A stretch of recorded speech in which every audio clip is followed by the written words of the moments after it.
સુરત શહેરમાં ખરાબ રોડ રસ્તાની સમસ્યા વિશે સુરત મ્યુનિસિપલ કોર્પોરેશનના મેયર દક્ષેશભાઈ માવાણીએ નાગરિકોની ફરિયાદોના સંદર્ભમાં સુધારા માટે ઝડપી કાર્યવાહીનું વચન આપ્યું છે। સુરત શહેરમાં ખરાબ રોડ રસ્તાની સમસ્યા વિશે સુરત મ્યુનિસિપલ કોર્પોરેશનના મેયર દક્ષેશભાઈ માવાણીએ નાગરિકોની ફરિયાદોના સંદર્ભમાં સુધારા માટે ઝડપી કાર્યવાહીનું વચન આપ્યું છે। શહેરમાં ખરાબ રોડને લઈને વધતી નાગરિક ફરિયાદોના પગલે મેયરે ઝડપી સુધારાની ખાતરી આપી છે। સુરત મ્યુનિસિપલ કોર્પોરેશનના જણાવ્યા મુજબ પ્રાથમિક વિસ્તારોમાં માર્ગ સુધારણા માટે ટેન્ડર પ્રક્રિયા શરૂ થઈ ગઈ છે। નાગરિકોની વારંવાર ફરિયાદો વચ્ચે રોડ, ખાડા અને ગટરના પ્રશ્નો ચરમસીમાએ છે। મેયરની ખાતરી છે કે શીઘ્ર કાર્યવાહી થઈ રહી છે। મહત્વના વિસ્તારોમાં કામગીરી શરૂ થશે। ડિજિટલ ટેકનોલોજી, ડ્રોન દ્વારા માર્ગોની ક્વોલિટી ચકાસણીની યોજના હેઠળ કામ શરૂ થયું છે।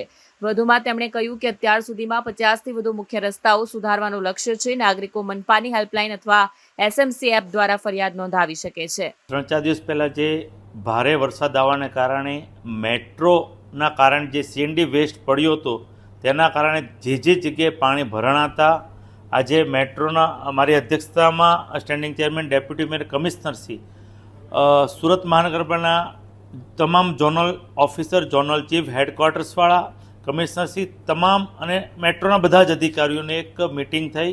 એમાં નક્કી કરવામાં આવ્યું છે કે જ્યાં જ્યાં ખાડા પડ્યા છે આવનાર 3 દિવસ સુધી 3-4 દિવસ કોઈ પણ પત્રવ્યવહાર અવર કરવાની મનાઈ અલ્ટિમેટમ આપ્યું છે।